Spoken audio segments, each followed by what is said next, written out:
দর্শক আসসালামু আলাইকুম, আমি শহীদুল ইসলাম সজল আমার টিকটক চ্যানেলের পক্ষ থেকে সবাইকে স্বাগত জানাচ্ছি।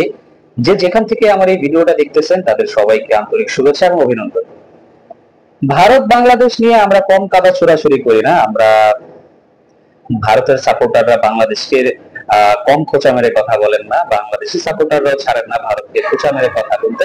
বাট সবকিছুর ঊর্ধ্বে একটা কথা আছে, cricket is a gentleman's game.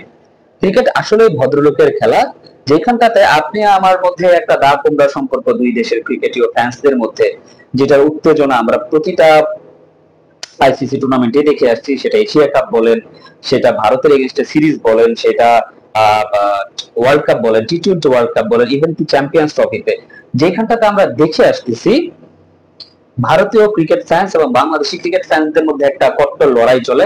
সেটা অনলাইন হোক, অফলাইন হোক, ইন্টারনেটে হোক, যেখানে হোক, ফেসবুক, ভাইবার, টুইটার, যেখানেই যাই বলেন না কেন, সব জায়গায় কিন্তু কিন্তু একটা ভারত বাংলাদেশের দ্বৈরথ সৃষ্টি হয়েছে।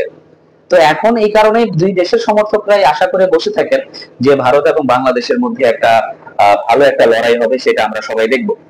বাট খেলোয়াড়রা কি সেটা মনে করেন? খেলোয়াড়রা কি মনে করেন একজনকে মারকাটারি ভাবে খেলতে হবে, একজন সাথে বাজে ব্যবহার করতে হবে? সেটা মনে করেন না। সেটার কিছু প্রমাণ অবশ্যই ভারত আর বাংলাদেশের ম্যাচটাতে থেকে গেছে। সেই যে জিনিসটা থেকে গেছে সেটা হচ্ছে, খেলার একটা পর্যায়ে জাকির আলী অনিকের জুতার ফিতা বাঁধতে দেখা গেছে রোহিত শর্মাকে। এখন আপনি চিন্তা করেন ভাই, জাকির আলী অনিকের সাথে যদি আপনি রোহিত শর্মাকে কম্প্যারিজন করেন, ইন্টারন্যাশনালি ন্যাশনালি যেভাবে কম্প্যারিজন করেন না কেন, রোহিত শর্মা ভাই অনেক উপরের লেভেলের খেলোয়াড়, অনেক বড় মাপের ব্যাটসম্যান, অনেক বড় মাপের ব্যাটসম্যান। ওয়ার্ল্ড এর মধ্যে সেরা যদি 4-5 জন ব্যাটসম্যান থেকে থাকেন, আমার কাছে অলওয়েজ রোহিত শর্মার নামটা 5 জনের ভিতরে থাকবে। তো সেই রোহিত শর্মা কিনা আপনার জাকির আলী অনিকের পায়ের জুতার ফিতা বেঁধে দিচ্ছেন। তো এই ব্যাপারটা কেমন না? যেটা আপনাদের কাছে লড়াই মনে হয়েছে, আমার কাছে সেই জিনিসটা লড়াই মনে হয় না। আমার কাছে সেটা মনে হচ্ছে যে একটা ভালোবাসা, একটা সম্প্রীতির একটা বন্ধন। যদি সেই জিনিসটা না থাকতো, বড় প্লেয়াররা যদি সেই জিনিসটা চিন্তা ভাবনা না করতেন, তাহলে জাকির আলী অনেকের পায়ের জুতা ফিতা বেঁধে দেওয়াটা রোহিত শর্মার জন্য কোনো বাধ্যবাধকতা ছিল না। সে চাইলে ইগনোরও করতে পারতেন। বাট সে যে সুন্দরভাবে সেই গেস্টারটা দেখাইছে, আমি সত্যি রোহিত শর্মাকে নিয়ে অনেক বেশি আপ্লুত। তারপরে দেখা গেছে ম্যাচ শেষে তাসকিন আহমেদকে আপনার পরামর্শ দিচ্ছেন হচ্ছে আপনার মোহাম্মদ শামি। তাসকিন আহমেদ বারবার হাত নেড়ে দেখাচ্ছেন কোন সিমে বল করতে হবে, কোন সিমে করতে হবে না।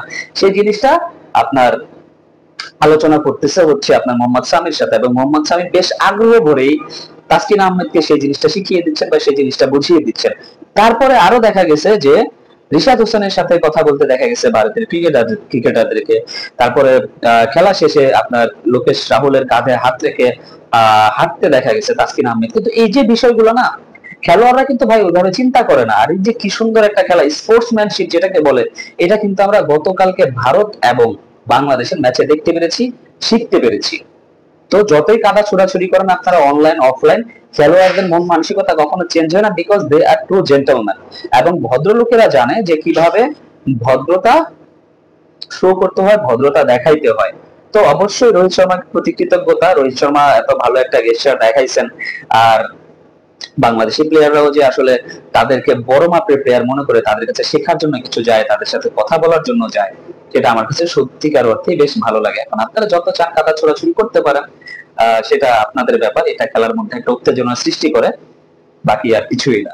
তো দর্শক, আপনাদের কি মনে হয় যে যে জিনিসগুলা, যে ছোট ছোট ছোট ছোট ইনসিডেন্ট গুলা ঘটছে ওই খেলার মধ্যে, সেটা আপনারা কতটুকু এনজয় করেছেন? স্পেশালি আমি যখন রোহিত শর্মাকে দেখেছি জাকির আলী অনেকের জুতা ফিতা বেঁধে দিচ্ছে, আমার কাছে অনেক ভালো লেগেছে। আর আমি কিছুটা সারপ্রাইজ ছিলাম। তো যাই হোক, আপনাদের যার যাই মনে হোক না কেন, আমার এই ভিডিওর কমেন্ট সেকশনে কমেন্টস করে জানিয়ে দেবেন। সবাই ভালো থাকবেন, সুস্থ থাকবেন। সালামু আলাইকুম।